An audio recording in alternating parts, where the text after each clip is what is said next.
So hi guys, today is the second class of present perfect. आज हम इसको और थोड़ा सा डिटेल में पढ़ेंगे, but before that let's just quickly check on the two question जो हमने लास्ट क्लास में करे थे.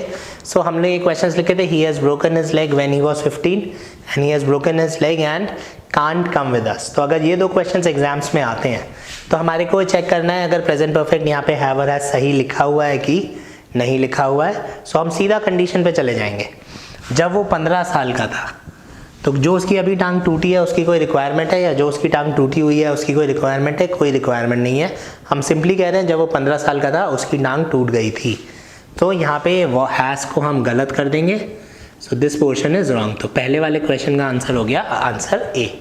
वैसे जब हम नेक्स्ट क्वेश्चन की बात करते हैं, वापस कंडीशन पे आते हैं, कांट कम विद अस, वो हमारे साथ नहीं चल सकता. तो हम उसको लेने गए होंगे, हमें पता चला उसकी टांग टूटी हुई है इसलिए वो हमारे साथ नहीं चल सकता. तो जो उसकी टांग टूटी हुई है उसकी रिक्वायरमेंट आ गई. सो ये बिल्कुल ठीक है. तो इसलिए हमारा यहाँ पे आंसर क्या हो गया? No error. सो जैसे ही आप हैव और हैज़ की गलती देखेंगे आपको टाइम या कंडीशन पे फोकस करना ही पड़ेगा. So the first sentence the answer is A, the second sentence the answer is no error. So let's come back to the class now. अभी तक हम लोगों ने क्या पढ़ा हुआ है कि हैव और हैज़, हैव लगेगा IUED के साथ, हैज़ लगेगा ही शी इट नेम्स के साथ, प्लस इनके साथ वर्ब की थर्ड फॉर्म आनी बहुत ज़रूरी है. इसके बाद हमने जो पहला पॉइंट अभी कवर किया है, कोई भी पास्ट का एक्शन जिसकी प्रेजेंट में ज़रूरत हो उसके साथ प्रेजेंट परफेक्ट लगेगा. मतलब अगर मैं कल सुबह पढ़ा था 6 बजे और आज मुझे एग्ज़ाम देना है तो मैं बोलूँगा आई हैव स्टडीड. और अगर मैं कल सुबह पढ़ा था और एग्ज़ाम भी ख़त्म हो चुका है, अब मुझे उस पढ़े हुए की ज़रूरत नहीं है, तो मैं बोलूँगा आई स्टडीड. तो ये जो कंडीशन है, जब तक एग्ज़ाम में कंडीशन नहीं आएगी तब तक ये क्वेश्चन नहीं आएगा. और अगर आप कंडीशन मिस कर गए तो आपका क्वेश्चन सॉल्व नहीं हो पाएगा. So what we need to remember is कि हमारे को जैसे ही हम प्रेजेंट परफेक्ट पे आते हैं, वी नीड टू रिमेंबर कि ये पास्ट की बात करेगा. इसका नाम प्रेजेंट परफेक्ट है बट टेंस बात करता है पास्ट की, जो काम हो गया था, लेकिन उस काम की अभी या फ्यूचर में हमें ज़रूरत पड़ेगी. That's it. सो हमारा पहला पॉइंट है any action that happened in the past but required now. अब हमारा दूसरा पॉइंट इसमें जो नॉर्मली किताबों में लिखा होता है, जो भी काम अभी अभी हुआ है. अगर नॉर्मली एग्जामिनर्स क्या कहते हैं या बुक्स क्या कहती हैं कि जो भी काम अभी अभी हुआ है ऑटोमेटिकली उसकी अभी ज़रूरत होगी. आप मेरे घर आए, मैं कहता हूँ आप खाना खा लीजिए, आप कहोगे यार खा के आए हो. तो आप चाहे आपने 10 घंटे पहले खाना खाया है या 2 मिनट पहले खाना खाया है, आप खाना खा के आए हुए हैं, उसकी ज़रूरत है. तो just now is important because इसमें हमारे को कुछ कीवर्ड्स मिल जाते हैं. अगर एग्जामिनर हमें कंडीशंस नहीं देगा तो एग्जामिनर हमें कोई ऐसा शब्द देगा जिससे हमें पता चल जाए कि ये काम पहले हुआ है और अभी इसकी ज़रूरत है. इसलिए ये वाला पॉइंट इंपॉर्टेंट है. तो अगर जो काम अभी अभी हुआ है, अगर कोई भी ऐसा टाइम आया जिसमें कि लिखा हुआ है कि काम अभी अभी हुआ है, तो हम प्रेजेंट परफेक्ट लगाते हैं. तो इसमें बस हमें याद रखने होते हैं कुछ इस तरीके के शब्द होते हैं जैसे येट, स्टिल, ऑलरेडी, इस तरीके के वर्ड्स होते हैं. ठीक है. जस्ट नाउ, जस्ट, जो हमको बोलते हैं कि अभी अभी काम हुआ है. तो ये जो शब्द है, ये शब्द मुझे बता रहे हैं कि काम हो गया है और अभी उसकी ज़रूरत है. अब जैसे येट की बात करते हैं, येट का हिंदी मीनिंग क्या है? येट का हिंदी मीनिंग है अभी तक. स्टिल का हिंदी मीनिंग है अभी तक. ऑलरेडी का मतलब है हो गया था, अभी अब पहले ही हो गया है. जस्ट नाउ का मतलब है अभी अभी, जस्ट का मतलब है अभी अभी. अब आप इसको किसी भी चीज़ में आई डैश माई वर्क, अब आपको एग्जामिनर कंडीशन ना देके ये टाइम दे सकता है येट, फुल स्टॉप. अब उसने क्या ऑप्शंस दिया आपको? डिडंट स्टडी और हैव नॉट स्टडीड.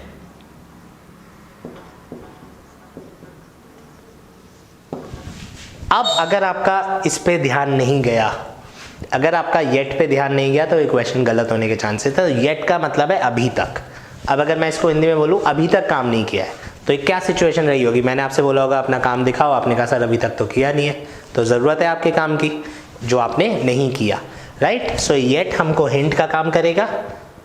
क्योंकि ये येट आ गया है तो हमारा ये वाला आंसर गलत हो गया, ये वाला आंसर सही हो गया. तो जस्ट नाउ में हमारे को क्या ध्यान रखना है? जो काम अभी अभी हुआ है लेकिन उसमें हमारे को इस तरीके के कीवर्ड्स मिलने ज़रूरी है. अगर ऐसे कीवर्ड्स नहीं मिले तो हमारे को फ़र्क नहीं पड़ता कि काम अभी हुआ है या कब हुआ है.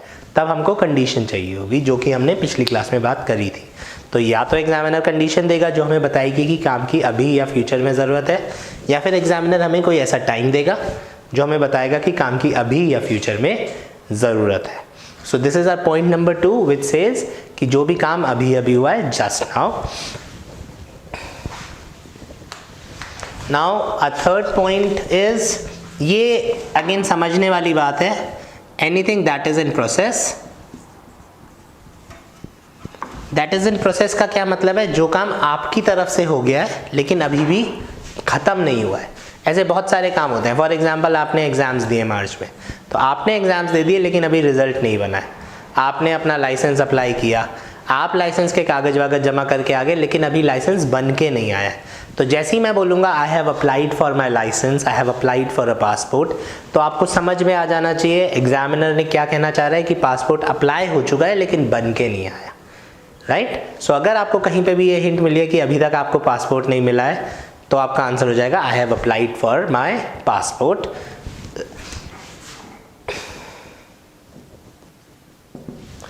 सो आई have applied for my passport. अब इसमें क्या हो गया है,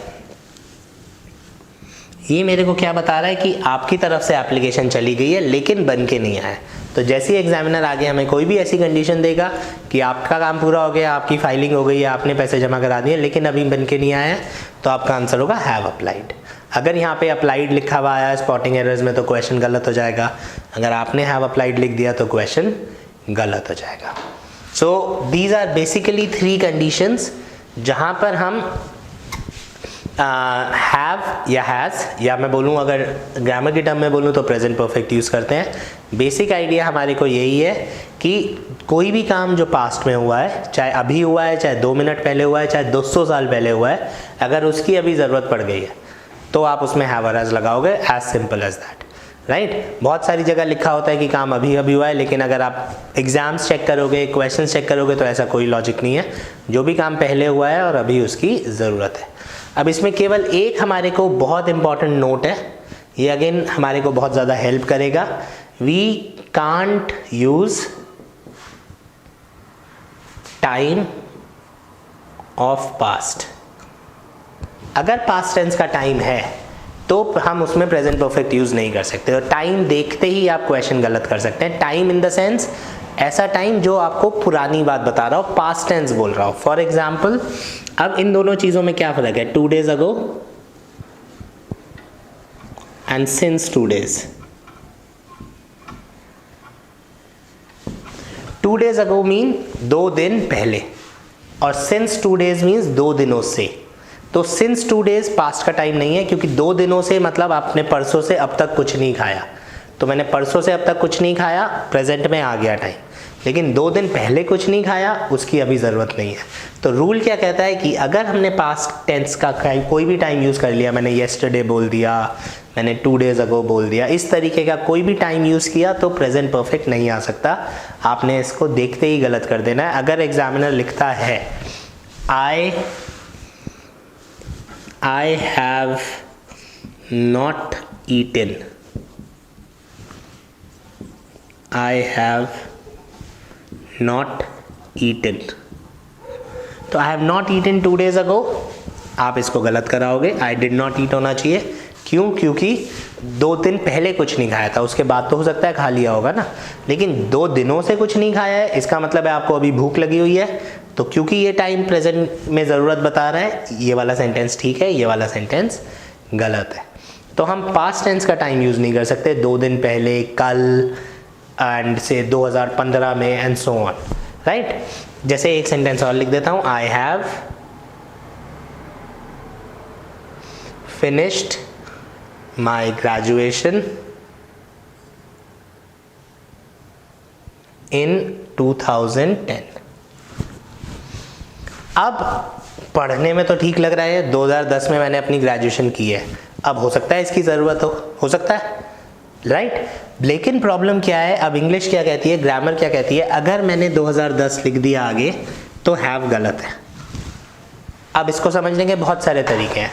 अगर आपको लग रहा है कि आपने 2010 में अपनी ग्रेजुएशन की है और इसकी ज़रूरत है, तो आपको ज़्यादा समझने वाली बात है। अगर आप किसी इंटरव्यू में गए तो इंटरव्यूअर अगर आपसे पूछेगा आपकी क्वालिफिकेशन क्या है, तो आप क्या बोलोगे, मैंने ग्रेजुएशन किया है या 2010 में ग्रेजुएशन किया है? आप बोलोगे मैंने ग्रेजुएशन की है। अगर इंटरव्यूअर आपसे पूछेगा कब करी है ग्रेजुएशन, तब आप बोलोगे मैंने 2010 में ग्रेजुएशन करी, राइट।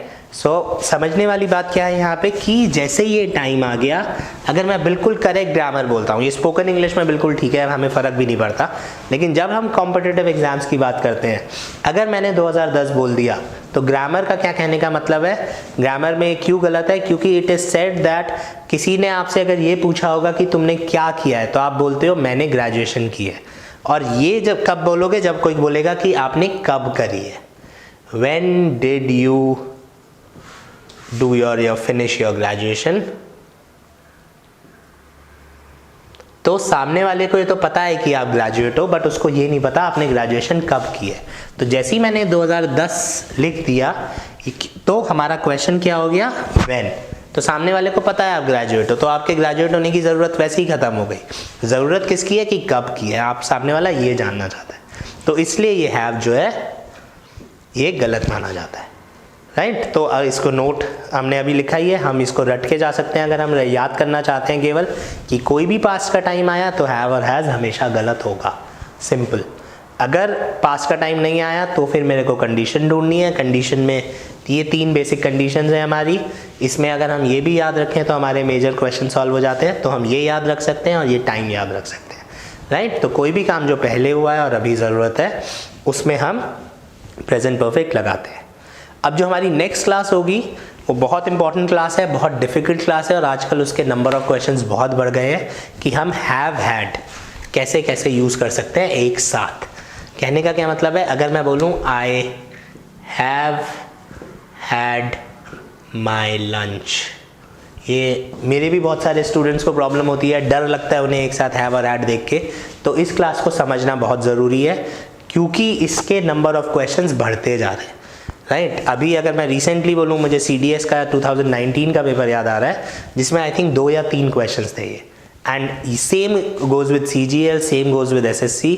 इस वाले टॉपिक के क्वेश्चंस बहुत ज़्यादा बढ़ रहे हैं, तो maybe we will have to work on this.